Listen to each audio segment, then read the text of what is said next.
Hey all, I'm so glad to be able to bring to you a friend of mine, Mr. Ed Wong, who's such a influential person in the field of lean, agile, systemic thinking, helping in Australia and around the world people build capability in these critical areas to really help an organisation achieve great things. In this conversation, we talk a lot about leadership and leaders who serve, and really pleased to mention that I have the Leading Excellence book coming out very soon with Mr. Chris Butterworth and Stephen Dargnan. This book goes a lot into the concept of leaders who serve and how to lead excellence and play that part of really growing and developing others and adapting to the person and context surrounding them to achieve great things. So I think if you want to learn more in this area that we're going to cover in this show from Ed's background and his knowledge, please go to the leadingexcellencebook.com website, and you'll be able to get hold of further information, videos, and also the book. Let's get to the show. Welcome to the Enterprise Excellence Podcast, where we aim to help create a better future. Learn from our world's experts how to improve and create enduring, high-performance, low-impact enterprises. Learn how to enhance morale, customer and purpose centricity, focus, and calmness. Learn how to create and sustain a culture of excellence at all levels of your organisation. And I'm your host, Brad Jevons, coming to you from Brisbane, Australia. We are proudly brought to you in association with SA Partners, a world-leading business transformation consultancy.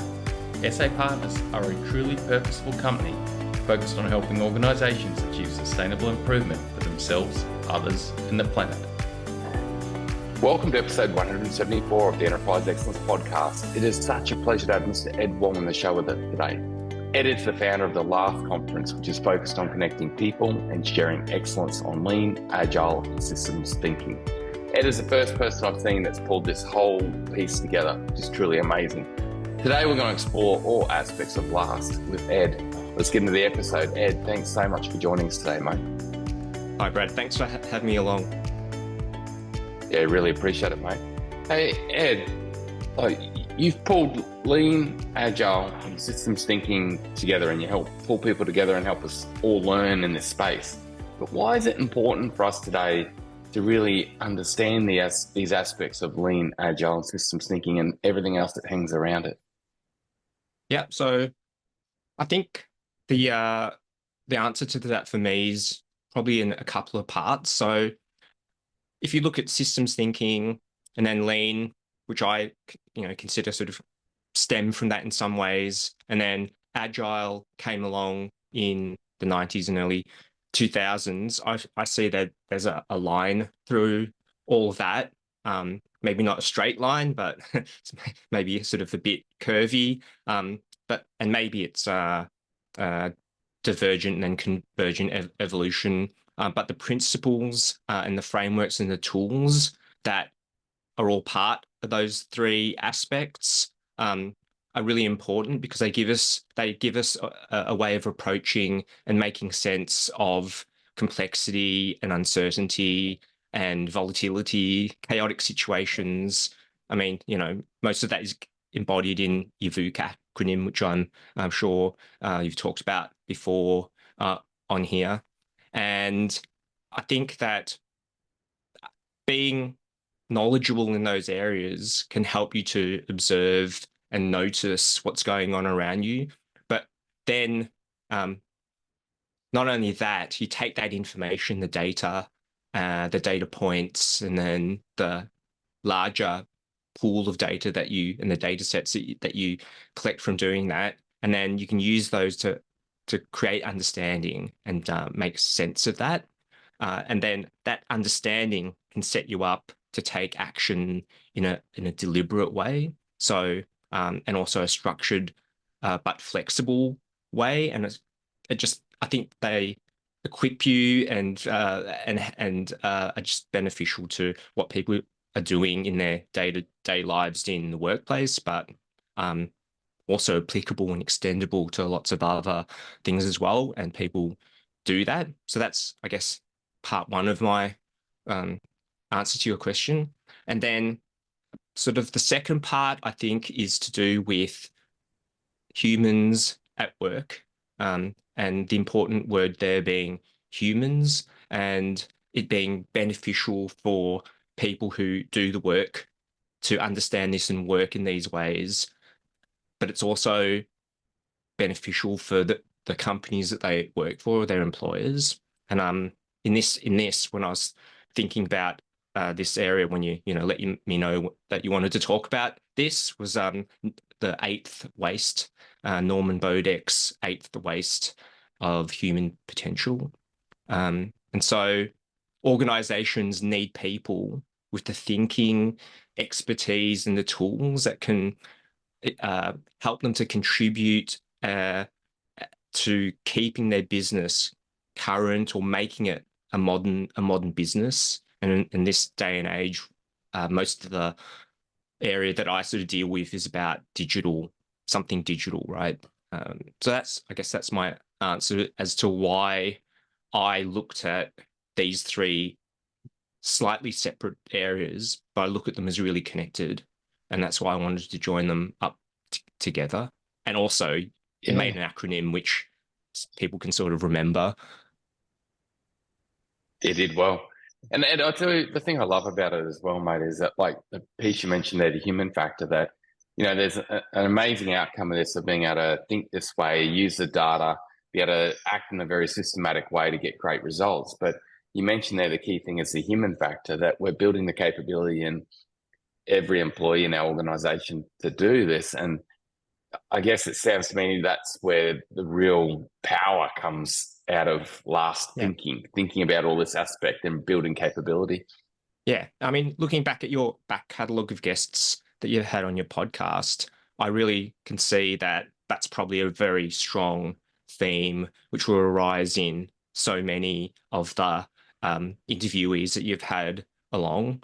The ones that I've listened to recently, I've noticed that.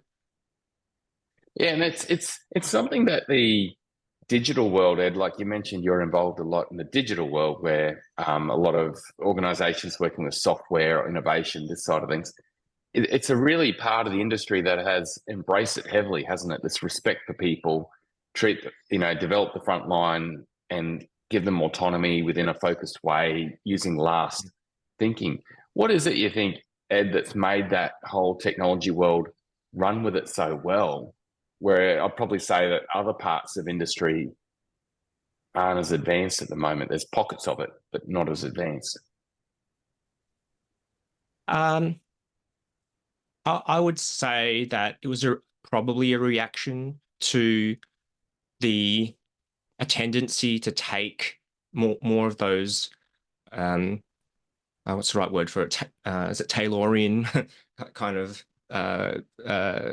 attitudes that were being used in software development, and people said, well, hang on, this isn't satisfying, producing great results necessarily, and what have you, and said, well, what could be a better way to do this? And I think that what was done early on is people went, what are some things that have worked? Let's keep doing that. And then there was thought put into it around building up a coherent way of describing that and helping people to also do that themselves. And, it really was a movement which in software, which came from a level, a more of a grassroots level. So I can see, Yeah. And then if you think of it too, mate, it sort of makes me reflect a bit on the automotive industry and how they really got quite good at respecting every person in many companies, but it drove a level of competition that you had to get better at this or else you'll probably go out of business. I'm wondering if in software and technology that so many companies became good at this, that it made the others go, whoa, we have to change or else we're going to be out of business. Do you think the same thing might have happened as what happened with the automotive industry? Maybe. I mean, it's a lot of the, me saying, yeah, it is, or no, that's not. I don't agree with that. Is probably a generalization. So I think that is probably true to a certain degree, but I couldn't really tell you exactly to what level, because I really still think in any industry there's a clash between various competing interests and forces in this, and I think it swings around everywhere, So, and a case in point that I know of my limited knowledge about the automotive industry is, one of my favorite stories is about NUMMI in California and the Toyota and GM joint venture that they had there. And that whole story is so fascinating to me. And I think I first came across it on the This American Life podcast episode about that. And I must have listened to that episode 20 times or more since it came out. Every so often I go back and find it somewhere on my computer again and listen to it. And if your listeners to this podcast haven't heard that, it's such a great story on This American Life. And the episode is just NUMMI, NUMMI. And they had a great success story in going from, let's say, old-fashioned ways of building vehicles in America and learning from Toyota about how they did it. And they set up this factory in California to manufacture, we call them Toyota Corollas, but I think they called it some other kind of model. But then after that, they said, we're going to go and replicate it out to lots of different factories all over the GM network. And it didn't work. They tried to transplant things across. And then the other part, and it didn't work because the people were different, and they didn't do it in exactly the same way. They just sort of took some of the ideas and tried to transplant it. But then the interesting part of this story is, and then you fast forward to today, in one of the main Tesla plants is at that actual factory, which used to be this great paragon of, and so you say, like, the car industry has learned all of this stuff about treating people as humans and all of that. But then you hear the reports now of how, every Tesla employee is going to have to like camp out next to the production line for, not go home for 3 weeks in order to, that type of thing. So it just swings from one side to another. There's an eternal kind of struggle, it seems like, no matter whether it's car manufacturing or software or, one company can be this great place to work for people for a while, and then something happens. It's usually some type of takeover, or the management changes, the CEO changes, all of that, and suddenly you've gone off in a different direction. It's not everything's one, I think Ed, it's such a good point, mate, and that's such a good tale you tell to really put it out there too. Within every industry, there's probably examples of really good and examples of really, really not good, and it can go forward and backwards. Too true. So, Ed, I know that with LAST, it's about bringing people together, this conference you set up and this way that people can collaborate, connect, and learn. What was it that led you to set up the conference covering this broad spectrum? Mm-hmm. A lot of it was some type of weird intuition, and with no exact idea of what it was that I was going to do. And that's sort of been, I think, a theme with me. And so, I guess it goes back originally to when I was living in England in the 2000s, and, an early-ish stage of my career. And I was working in a company whose business was to create digital products for the use of students and teachers in schools very early on. And we're really talking about just at that point when I was in Australia, I worked in that too. That was the point of having floppy disks in the back of school books, right? And then maybe, and they had PDFs on them, which is super revolutionary. And then maybe we started to do CD-ROMs, if we remember those. And it was nothing like the online learning stuff that you have today. So I was doing that, and we were working in the type of way we were working is what you would describe as waterfall. So I was very, one of my roles was to write a a comprehensive functional specification, trying to map out everything. It involved massive MS Project Gantt charts, which were immediately wrong as soon as I finished printing them out and also sticking them together with sticky tape. And I call them magic carpet Gantt charts or project plans, because you'd roll them out on a huge table and people would think, oh, at least someone knows what's going on here. And I'll be sitting there going, I don't know what's going on here. I've just got this thing that is going to change as soon as this meeting finishes. I was working in that way. And back then I was young enough to be roped into a company initiative, I guess, which is they called the Digital Natives Project. So they're trying to get the younger people in the company to come up with ideas that the company could use in the future. So I was part of that. And through that, I came to learn about extreme programming, test-driven development, and Scrum primarily. And then what I did was I tried to learn whatever I could from wherever I could find it. And at that point in time, my main source of information, at least to start off with, was the C2 wiki.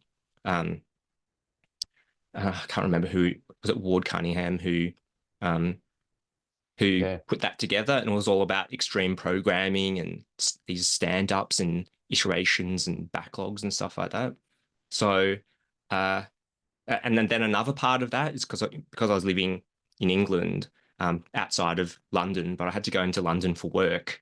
I discovered the London Scrum user group, it was called, and I started going along to their gatherings and meeting people, and then someone saying to me, oh, there's this thing called Kanban, and me going, what the hell's that, and not understanding it at all for quite a long time.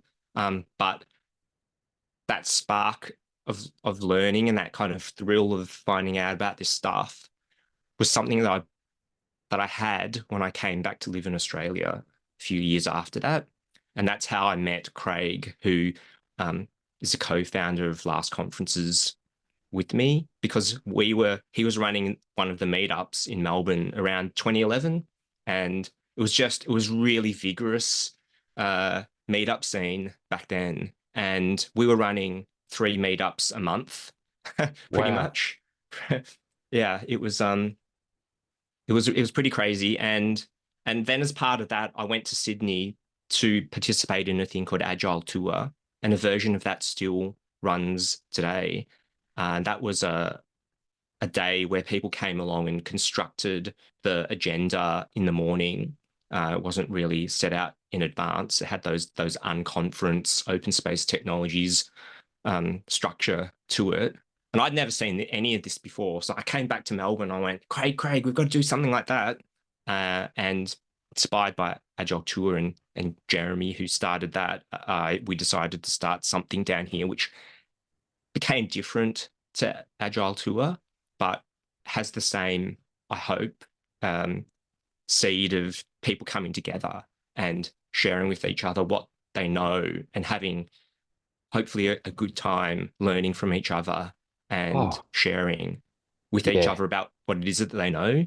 Yeah, well, Ed, I've seen it, mate. Like you create a warmth and a collaboration and engagement in an event with people from all levels of organizations, which is truly amazing, mate. But what I love about that story you just told, Ed, is just the evolution of thinking. Like hearing about that era of you looking at that massive Gantt chart, which is still done, and people, it's altered as soon as the moment you print it and try to sticky tape it up, through to discovering all these new ways of executing work and the community that was formed around it. It's amazing. It's just like the evolution of it. Because I'm like you, mate. I started when it was a 5.5-inch floppy disk. That was my era back in 95, and I saw it all through. But it's funny that what you described back in 2000 is still what's going on in a lot of places. And it's a big part of the last conference to keep inspiring people and spreading the knowledge of how good things can be. Because I'm guessing you got inspired by the results you've had over the years as you look at new ways of working through agile, lean, and systems thinking. I think out of my working career that I had when I was working for companies and doing work more in companies, because I'm pretty much trying to focus on my own stuff as we speak these days. I think, honestly speaking, there's just quite a small percentage of it was really satisfying. And I focused in on that and went, well, what did I do? And it was all around work, the new ways of working, which it became to be known. But it was all, for me, motivations of people and intrinsic motivations, and the stuff that Dan Pink wrote about in his best-selling book Drive about around autonomy, mastery, and purpose was very pivotal in me understanding why I was doing these things and what my behavior was like in doing this. And most people probably know this, but yeah, that book came out in 2009, and you can spoil it down to people get really motivated by having levels of autonomy, being able to get really good at what it is that they're doing, and that often overrides any desire that they have for monetary and financial gain. And purpose is a big one as well. So those three, and I just looked back on those times where I was actually really enjoying it, and that I had all three of those, right? Yeah. And then in between times, there's been ups and downs, and I've looked at it and just gone, yeah, I want to get back to those ups if I can. But more than that, I want to get those people who haven't experienced those ups to understand that they're possible. Yeah. And gather together the people who have experienced it as well, but might be experiencing down moments, or in some situation where they feel like they're bashing their head against the wall, right? Yeah. And I think that coming together to talk with people about what it is that they're doing, what they've done, has that function of helping those two groups of people. It's really cool. And I'm with you, mate. Like I've seen the greatest companies that I've worked with have just had high levels of engagement, and you've had those three elements where people have had an aligned goal, they've had autonomy, they've had purpose, and they've really been able to get into mastery, And you see the companies that aren't, well, everything's sort of going to a few leaders, and those leaders are not even engaged because they're overburdened. Like they're cooked because every problem's going to them and they're just trying to struggle along. And so much of the answer is in that engagement piece, which I know from a recent voice of customer discovery I'm doing, it's like number one on everyone's list. How do I engage employees to create a company that can better navigate the future? And it's like, well, you got the last conference, you've got everything that you've learnt and seen through last that you've got, but also those communities. It's like, well, there's a lot in this bucket of last. There's a lot you can look at, because there's a lot of elements to it, isn't it, Ed? It's not just human behavior and the way humans think. It's also the processes and systems that hang around them and how they do work. And there's many facets to it, isn't there? Yeah. I mean, the bigger a company is, the harder it is to do a lot of this kind of stuff. So that, I think for me, that's one of the main stumbling blocks to it. And what I was talking about before, just the complexity and the way that things change around, and takeovers happen, and leadership changes, and no, don't do that, do this, that sort of feeds into it. So there's still I think it might not have been your podcast, but I think somewhere around I heard about a claim that agility has won, and it's just in there now, and it's the default thing that people do. I understand that point, but I'm not exactly sure that in practice it's all happy days everywhere. And so I still think there's a point. And even if we are there, then there's still a some place for still coming together and sharing stories about it. But also too, the thing I'd say, right, is that maybe agile is a more prevalent way of going about executing projects now, in certain industries. I'd have to say in certain industries, because you can't say in all industries. But the one thing I'd say is the human factor about agile, leaders who serve, and us seeing everyone as a leader, or everyone as, taking the company forward versus Taylorism. That's the question I'd pose. Has that one, that we're actually leading agile journeys as leaders who serve and going, everyone's a leader and we're all in this together and we're all going to align to purpose and vision and go forward? Or are we still deploying agile in a Tayloristic approach and not actually creating that outcome? That's the question I'd pose. What's your thoughts on that? I think it's easy to say something and harder for it to actually happen. And there's the sort of public view or the PR kind of side of it that people say, and then there's what's actually happening. So I think there's a gap between those two things. Yeah, and I know, Ed, I work a lot with Jeff Sutherland, and he's really distraught by the stats on the amount of agile deployment failures where they just don't achieve results. And he's like, we need to deploy in a more effective way. Because I know myself, I've got a big background in lean, and you look at lean deployments, like you go to most frontline middle employees and you go, what do you think of lean? And they're like, oh my goodness, no, I'm going to lose my job. That's about cutting heads. Don't do that. And I'd say there's the way you deploy lean, agile, and systems thinking, and there's the right ways you deploy it to actually get results versus it actually just ends up being another fad type nightmare for employees. If any of this stuff was super easy, well, I wouldn't be sitting here probably talking with you right now. But yeah, it's just because something's hard doesn't mean that it's not worth, trying to do. So yeah, definitely. Well, you think of the uplift, mate, the outcome of it, of engaged employees that are in that position of what Dan Pink wrote about. That's a good cause to work towards. Like, there's a good purpose in that, mate. There's a really good purpose. So on that, Ed, what's your vision for the future with Last at the moment? Like, what's that vision and the backlog you're working on right now to take Last into 2024? I feel like there are definitely things changing, and COVID has changed a lot in this kind of area because it really screwed up a lot of the model of getting together with people face to face, in a room and talking about it. So that has changed a lot.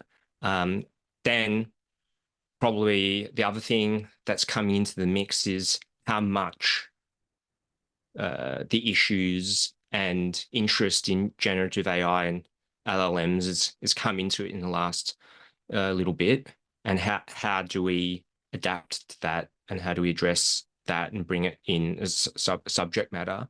But both of those sort of change the way, and it's inevitable over time. But I really think that pandemic really kicked it off in a particular direction that I still don't quite understand. So it's hard to say exactly where, but it's going.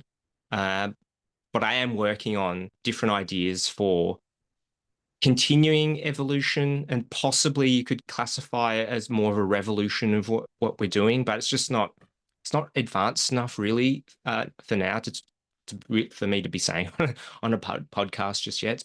It's pretty vague, but got some ideas. Yeah. I know whatever you do, it'll be really good, mate. And I'm with you, Ed, because, and I don't know if this is part of what you're thinking, but you'd think with COVID, it drove us all online. It was like, wow, the whole future's online. But there's still this element that people are over collaborating online to a full degree, many, and it's like they still love face to face. It's sort of like we're caught in this confused state of and then I had Dr. Mark Williams on the podcast, Ed, and he studies neuroscience and human connectivity.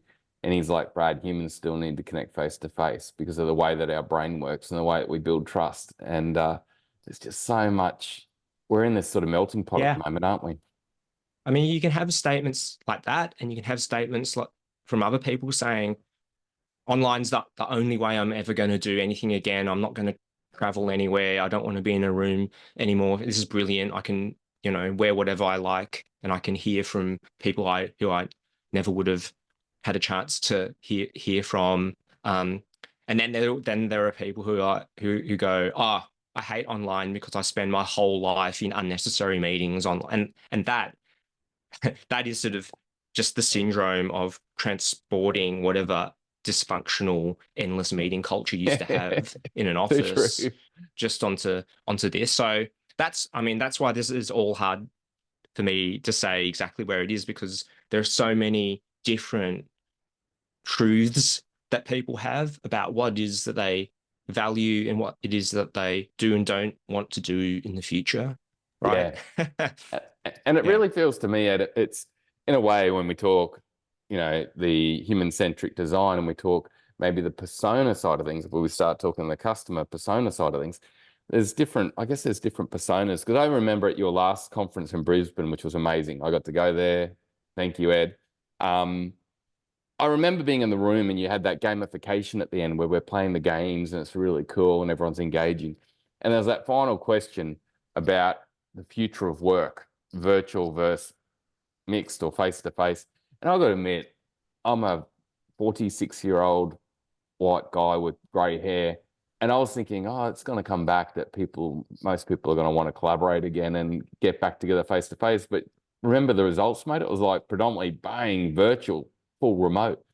And I was just thinking to myself, it's weird because those people were in a room with other people I know, participating in something which, judging by the reaction and the sound and the chat that you had, they were really enjoying, but still they said, oh no. Yeah.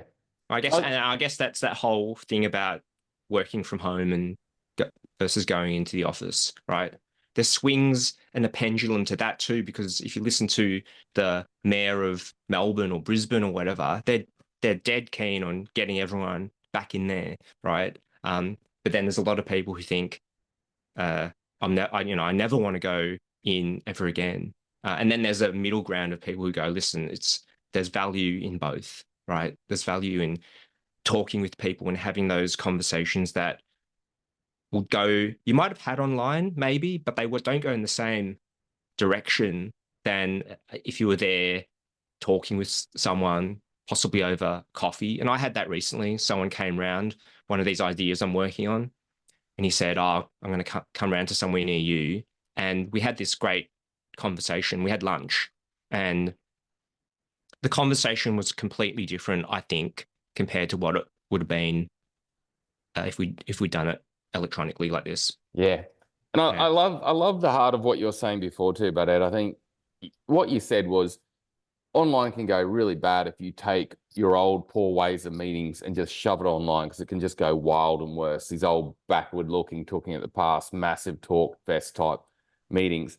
But I guess the kicker is if you really start to understand the last elements, lean agile systems thinking, and the leadership and behaviors of humans around it that really get great results, you can set up the right system to suit your people and suit your customers. But that thinking applies to virtual as much as it applies to face-to-face, as much as it applies to a blended model. It's like a lot of these things, you're right. And saying that is correct. And it is easy for us to talk about it and say the application of that is harder. Getting people to understand what it is that you're asking them maybe to do. Even if you go and ask them what it is that you want me to do, a lot of the time they'll go, I don't know, or that's not for me to say.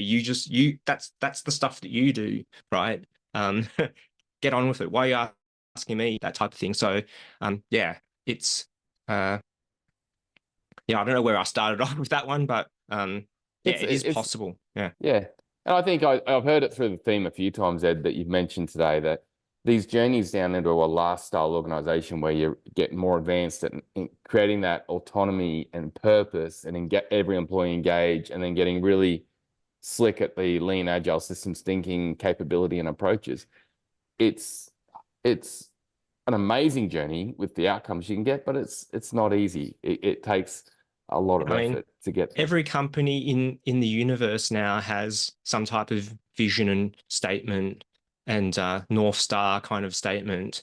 But how many of them what percentage of the people who are actually doing the work are going, yeah, that's good, but I've heard 50,000 of these before, and it never really like turns out for me anywhere near what you're talking about there. So I'll just basically ignore this. Yeah.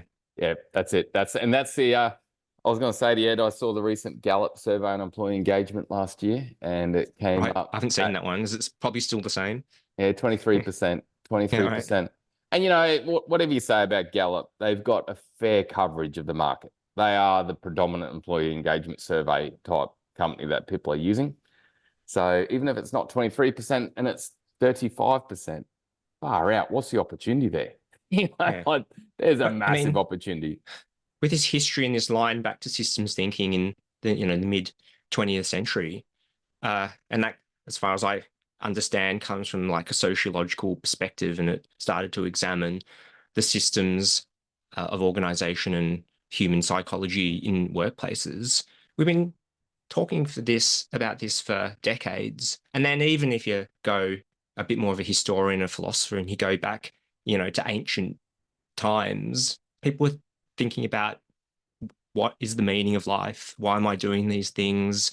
What are the motivations? So it's just, we're just existing at a point in time where we're trying to do a thing, but I don't think it's necessarily different to what people have been doing ever since we started gathering together as groups of people. Yeah. And one thing I think I'd say, mate, is I've been spending a lot of time with psychologists and neuroscientists to really try and understand what they understand on the human factor side of things, right?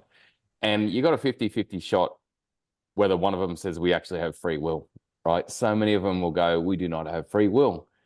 The one thing I know is even the ones that say we don't have free will, they say that because most of them will admit humans can change habit, but they have to be inspired to alter habit. And then they say, well, that's not them inspiring themselves. That's an external force inspiring them to alter habit so they don't have free will. Well, that's the whole argument that I understand. So, but what I say is what you're doing, Ed, is you're running the last conference and you're inspiring people to want to do things better, and potentially you're altering the habit of people to head down a better path and make outcomes better for employees and me, I'm trying to inspire too. And I think that's a bloody wonderful thing, mate. It's just, I think for me and maybe for you, it's an instinct. So yeah, maybe I don't have free will. I'm just doing what my instinctive behavior is telling me to do, and it manifests itself in basically trying to help people to do something or have more enjoyment about what it is that they do, and not wake up every day and go, why should I get out of bed, kind of thing. Yeah. And I'm sure for you and I, mate, there's been people that have inspired us along the journey. You and I both had a long journey, and I'm sure there's moments of time that people have triggered us and we're like, wow. Maybe like that first conference you went to in London, mate, where you first got to that first event. And I guess now you're doing that for so many others, which is a credit to you, Ed. And I'd really recommend anyone wanting to learn more, get onto the last conference website and understand and really just get in there, because it could be that inspirational moment that really gives you that trigger to go, wow, myself, I'm going to alter my course and my team, and we're going to create this engagement through using last thinking and behaviors. And I think that's a powerful thing. Mate, how can people reach out, Ed, get in touch, check out the last conference if they want to learn more and become a change agent also for a better outcome in the future?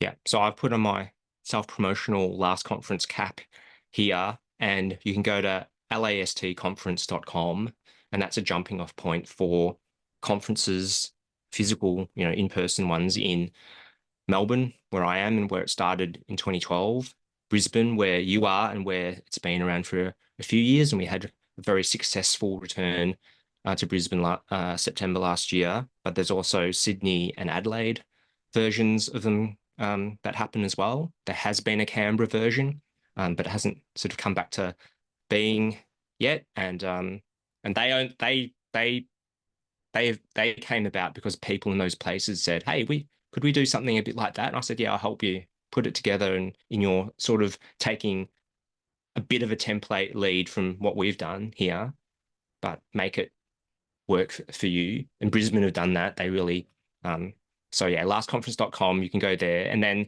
the other aspect of it, which came up during COVID lockdowns, was a thing called Last Club, and that's clubhouse.lastconference.com, but you can get to it from the jumping off page.